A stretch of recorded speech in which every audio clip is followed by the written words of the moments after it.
எல்லாத்துக்கும் நோக்கம் உண்டு. ஆமென், ஹல்லேலூயா.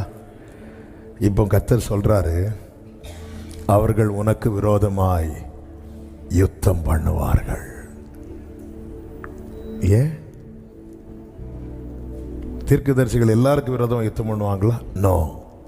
எரேமியாட்ட சொல்றார், ஏன் யுத்தம் பண்ணுவாங்க? ஏன்னா உன்னை என் வழியில் நடத்தி எனக்கேற்றார் போல நான் செயல்படுத்துகிறேன். அதனால் அதற்கு எதிராக இருக்கிறவங்க எல்லாம் உனக்கு அகெயின்ஸ்டாக ஃபைட் பண்ணுவாங்க. உனக்கு அகெயின்ஸ்டாக ஃபைட் பண்ணக்கூடாதுன்னா அவங்க போகிற வழியில் நீயும் ட்ராவல் பண்ணிடணும்.